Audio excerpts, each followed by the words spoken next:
Hi welcome back. അപ്പൊ ഇന്ന് ഞാൻ വന്നിട്ടുള്ളത് ഒരു അടിപൊളി വെറൈറ്റി ആയിട്ടുള്ള ഒരു ബ്രെഡ് പോളയുടെ റെസിപ്പി ആയിട്ടാണ്. അപ്പൊ എങ്ങനെയാണ് ഇത് റെഡിയാക്കി എടുക്കാന്നുള്ളത് നമുക്ക് നോക്കാം. അപ്പൊ വീഡിയോയിലേക്ക് പോകുന്നതിന് മുമ്പ് നിങ്ങൾ എന്റെ ചാനൽ ആദ്യമായിട്ടാണ് കാണുന്നതെങ്കിൽ ഒന്ന് സബ്സ്ക്രൈബ് ചെയ്ത് സപ്പോർട്ട് ചെയ്യുക.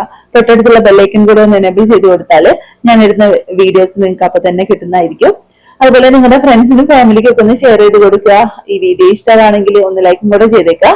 നിങ്ങളുടെ അഭിപ്രായങ്ങളൊക്കെ ഒന്ന് കമന്റ് ആയിട്ട് അറിയിക്കുകയും ചെയ്യാം. അപ്പൊ എങ്ങനെയാണ് ഈ ഒരു സോഫ്റ്റ് ആയിട്ടുള്ള നിങ്ങൾക്ക് കാണുമ്പോ തന്നെ മനസ്സിലാവുന്നുണ്ടാവും, നല്ല സോഫ്റ്റ് ആണ്, ഒരു പുഡിങ് പോലെ ഇരിക്കുന്ന ഈ ഒരു വെറൈറ്റി ആയിട്ടുള്ള ഇതൊരു കണ്ണൂർ സ്റ്റൈല് ബ്രെഡ് പോളയാണ് കേട്ടോ. അപ്പൊ ഈ ഒരു വെറൈറ്റി ആയിട്ടുള്ള ഈ ഒരു ബ്രെഡ് പോള എങ്ങനെയാണ് റെഡിയാക്കി എടുക്കുക എന്നുള്ളത് നോക്കാം. അപ്പൊ ഒട്ടും വൈകാതെ തന്നെ നമുക്ക് വീഡിയോയിലേക്ക് പോവാം. അപ്പൊ അതിനായിട്ട് ഞാൻ രണ്ട് ബോളോടെ എടുത്ത് വെച്ചിട്ടുണ്ട്. നമുക്ക് മുട്ടയുടെ എഗ് യോക്കും വൈറ്റും ഒന്ന് സെപ്പറേറ്റ് ചെയ്തെടുക്കണം. അപ്പൊ ഞാൻ ഇത് മൊത്തത്തിലൊന്ന് ഇട്ടതിന് ശേഷം ഞാൻ ഇതുപോലെ ഒരു പ്ലാസ്റ്റിക്കിന്റെ ബോട്ടിൽ എടുത്തിട്ട് ജസ്റ്റ് ഒന്നിങ്ങനെ അമർത്തി കൊടുത്താല് അതിലേക്ക് അത് ഇങ്ങനെ വൈറ്റ് കൂടാതെ തന്നെ കയറി കിട്ടും. അപ്പൊ നമുക്ക് ഈസി ആയിട്ട് ചെയ്തെടുക്കാം. ഇങ്ങനെ ആണെങ്കിൽ നിങ്ങൾക്ക് ഇങ്ങനെ ചെയ്യാം. അല്ല അത് ബുദ്ധിമുട്ടായിട്ട് തോന്നുകയാണെങ്കിൽ നമ്മൾ സാധാരണ രീതിയിൽ ചെയ്യാറുണ്ടല്ലോ, അങ്ങനെ ചെയ്തെടുത്താലും മതി, എങ്ങനെയായാലും കുഴപ്പമില്ല. അപ്പൊ അത് എന്ത് ചെയ്യാം, മൊത്തത്തില് നമുക്ക് 6 മുട്ടയാണ് നമുക്ക് ആവശ്യമായിട്ടുള്ളത്. അപ്പൊ ഒരു 6 മുട്ട നമുക്ക് ഇതുപോലെ തന്നെ ഒന്ന് എഗ് യോക്കും വൈറ്റ് ഇങ്ങനെ സെപ്പറേറ്റ് ആക്കി എടുക്കാം. അതല്ലാന്നുണ്ടെങ്കിൽ നമ്മൾ സാധാരണ ചെയ്തെടുക്കുമ്പോൾ തന്നെ ഇതുപോലെ കയ്യിലേക്ക് ഒന്ന് ആക്കിയിട്ട് നമുക്ക് ഇതുപോലെ വേണമെങ്കിൽ നമുക്ക് എഗ് യോക്കും വൈറ്റും ഒന്ന് സെപ്പറേറ്റ് ആക്കി എടുക്കാം. അപ്പൊ അതാ മൊത്തത്തിൽ ഞാനൊന്ന് 6 മുട്ടയും സെപ്പറേറ്റ് ആക്കി എടുത്തിട്ടുണ്ട്. ഇനി നമുക്ക് ഇതിലേക്ക് ആവശ്യത്തിന് പഞ്ചസാര ചേർത്ത് കൊടുക്കണം. അപ്പൊ പഞ്ചസാരയുടെ ഒരു കൃത്യ അളവ് ഞാൻ പറയുന്നില്ല, നിങ്ങൾക്ക് ഓരോരുത്തർക്കും ആവശ്യമായിട്ടുള്ള മധുരം നിങ്ങൾ ചേർത്ത് കൊടുക്കുക. ഞാനിവിടെ ഒരു 3.5 ടേബിൾ സ്പൂൺ പഞ്ചസാരയാണ് എഗ് വൈറ്റിലേക്ക് ചേർത്ത് കൊടുക്കുന്നത്. അതുപോലെ തന്നെ എഗ് യോക്കിലേക്ക് ഞാനൊരു 1.5 ടേബിൾ സ്പൂണ് പഞ്ചസാരയും കൂടെ ചേർത്ത് കൊടുക്കുന്നുണ്ട്. എന്നിട്ട് ആ മുട്ടയുടെ മഞ്ഞ നല്ല രീതിയിൽ നമ്മളൊന്ന് മിക്സ് ചെയ്തെടുക്കുക. ഇത് നിങ്ങൾക്ക് ഇനി ചെയ്യേണ്ടത് എന്താന്ന് വെച്ചാല് മുട്ടയുടെ മഞ്ഞ നല്ലപോലെ ഒന്ന് മിക്സ് ചെയ്തതിന് ശേഷം ഇതിന്നൊരു 4 ടേബിൾ സ്പൂണ് നമ്മൾ എന്ത് ചെയ്യണം, ആ ഒരു എഗ് വൈറ്റിലേക്ക് ചേർത്ത് കൊടുക്കണം. ഒന്നുകിൽ നിങ്ങൾക്ക് അങ്ങനെ ചെയ്യാം, അല്ലെങ്കിൽ നമ്മൾ മുട്ട പൊട്ടിച്ചൊഴിക്കുന്ന സമയത്ത് 2 മുട്ട നമ്മൾ സെപ്പറേറ്റ് ചെയ്യാതെ പൊട്ടിച്ചൊഴിക്കുക. എന്നിട്ട് ബാക്കിയുള്ളത് നമ്മൾ എഗ് യോക്കും വൈറ്റും സെപ്പറേറ്റ് ആക്കി എടുക്കുക. അങ്ങനെ ചെയ്തെടുത്താലും മതി. അതല്ല ഇങ്ങനെയാണ് കുറച്ചും കൂടെ എളുപ്പം തോന്നുന്നുണ്ടെങ്കിൽ ഇങ്ങനെ ചെയ്തെടുത്താലും മതി. അപ്പൊ ഒരു 4 ടേബിൾ സ്പൂൺ ഞാനൊരു എഗ് വൈറ്റിലേക്ക് ചേർത്ത് കൊടുത്തിട്ട് അത് നല്ല രീതിക്ക് ഒന്ന് മിക്സ് ചെയ്തെടുക്കുന്നുണ്ട്. ഇനി നമുക്ക് ഈ ഒരു എഗ് വൈറ്റിലേക്ക് നമുക്ക് ഒരു 2 ടേബിൾ സ്പൂണ് പാൽപ്പൊടി ചേർത്ത് കൊടുക്കാം. അപ്പം ഇത് തികച്ചും ഓപ്ഷണൽ ആണ്, നിങ്ങളുടെ കയ്യിലുണ്ടെങ്കിൽ മാത്രം ചേർത്ത് കൊടുക്കാം. ഇതും കൂടെ ചേർത്തിട്ടുണ്ടെങ്കിൽ കുറച്ചും കൂടെ ഒരു ടേസ്റ്റ് ആണ്.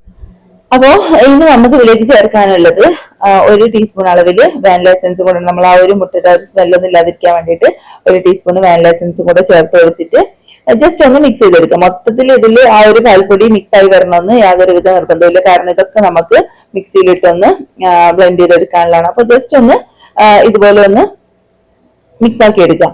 എന്നിട്ട് ഈ ഒരു മിക്സ് നമുക്ക് അങ്ങോട്ട് മാറ്റി വെക്കാം. അപ്പൊ ഞാനൊരു മിക്സിന്റെ ജാറോടെ എടുത്ത് വെച്ചിട്ടുണ്ട്. അതിലേക്ക് നമുക്ക് ഇനി ആവശ്യമായിട്ടുള്ളത് ഒരു 9 സ്ലൈസ് ബ്രെഡ് ആണ് കേട്ടോ.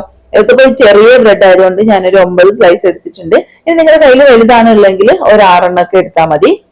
അപ്പോ ഇത് നമുക്ക് ഇതിലേക്ക് കട്ട് ചെയ്ത് മാറ്റിയിടാൻ വേണ്ടിയിട്ടുള്ളതാണ്. അപ്പൊ ഇതങ്ങോട്ട് മാറ്റി വെക്കാം. ഇനി നമുക്ക് ഇതിലേക്ക് ഒരു 1.5 കപ്പ് പാല്, 250 ml കപ്പില് ഒരു 1.5 കപ്പ് പാല് ഞാൻ ഇതിലേക്ക് ചേർത്ത് കൊടുക്കുന്നുണ്ട്.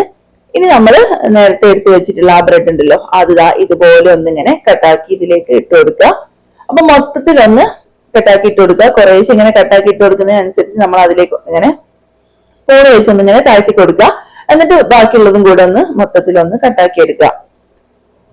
അപ്പൊ ഞാൻ ഫുള്ളായിട്ടൊന്ന് കട്ടാക്കി എടുത്തിട്ടുണ്ട്. ഇനി നമ്മൾ നേരത്തെ റെഡിയാക്കി വെച്ചിട്ടുള്ള ആ ഒരു മുട്ടന്റെയും അതുപോലെ തന്നെ പാൽപ്പൊടിയും ചേർത്തിട്ടുള്ള ഒരു മിക്സ് ഉണ്ടല്ലോ, അതും കൂടെ നമ്മൾ ഇതിലേക്ക് ചേർത്ത് കൊടുക്കുക. എന്നിട്ട് സ്പൂണ് വെച്ചിട്ട് ജസ്റ്റ് ഒന്ന് അതൊന്ന് താഴ്ത്തി കൊടുത്തതിന് ശേഷം ജസ്റ്റ് ഒന്നിങ്ങനെ താഴ്ത്തി കൊടുക്കുക. എന്നിട്ട് അതൊന്ന് മൂടി വെച്ചിട്ട് നല്ല രീതിക്ക് ഒന്ന് ബ്ലെൻഡ് ചെയ്തെടുക്കുക കേട്ടോ. അപ്പൊ മൊത്തത്തിൽ ഞാനൊന്ന് ബ്ലെൻഡ് ചെയ്തെടുത്തിട്ടുണ്ട്. ഇനി നമുക്കിതൊന്ന് വേവിച്ചെടുക്കണം. അപ്പൊ അതിനായിട്ട് ഞാനിവിടെ എടുത്തിട്ടുള്ളത് കേക്ക് ടിന്നാണ്.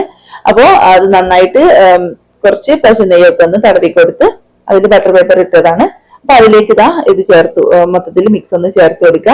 ഇനി കേക്ക് ടിൻ ഇല്ലെങ്കിൽ കുഴപ്പമൊന്നുമില്ല, ഉൾഭാഗം പൊഴിഞ്ഞിട്ടുള്ള ഏതെങ്കിലും ഒരു പാത്രം എടുത്താലും മതി.